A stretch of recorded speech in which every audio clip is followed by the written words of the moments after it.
Hey,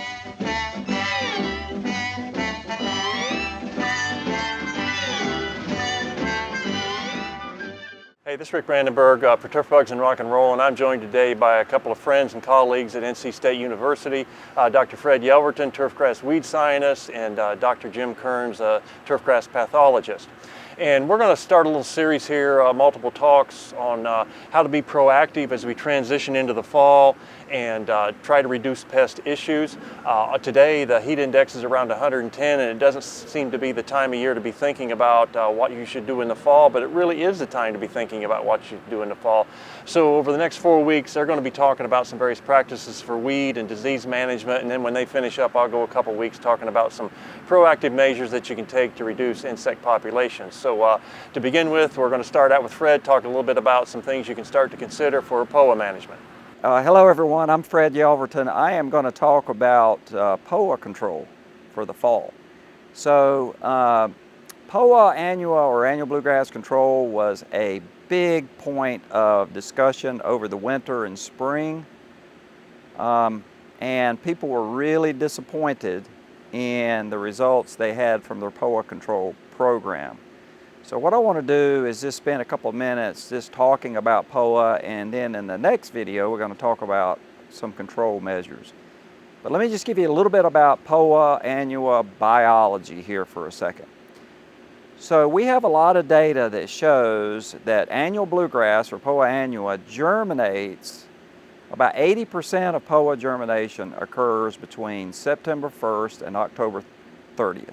So you got a 60-day window where about 80% germinates. Now, when I tell people that, they say, well, wait a minute, I see some germinating in the spring. That is true, but remember I said 80%. So that leaves 20% to germinate throughout the winter and spring. Okay, so now that confuses a lot of people because you don't really see POA when it germinates. It germinates when Bermuda is still actively growing, and of course in cool season grasses they're green all year round. So you don't really see annual bluegrass until you get a frost, and a pretty good frost, and then you start to see the little plants.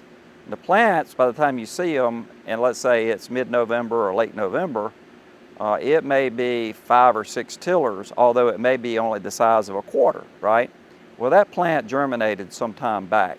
So remember, when it gets over in the spring, your POA pretty much is already germinated to the extent, like I say, 80% is going to germinate. The other thing I'll mention is that when I talk about that 60-day window where POA germinates, what we can't predict very well is when it's going to occur in that 60-day window. So POA germinates in flushes. So you may have, say, October 1, you may have a week where you get a lot of POA germination, and then you get another flush of germination 2 weeks later. But remember, you've got a 60-day window where about 80% germinates. So if you're going to use a true pre-emergence herbicide, it's got to be out on the ground and watered in by about September 1st. So we oftentimes, again, as I say, we can't really predict in that 60-day window when it's going to germinate, but I'll give you a couple of hints. If we do have a tropical storm, let's say, that comes in September 7th and drops a bunch of rain, and then we have those nighttime temperatures start to cool down a little bit, POA will germinate.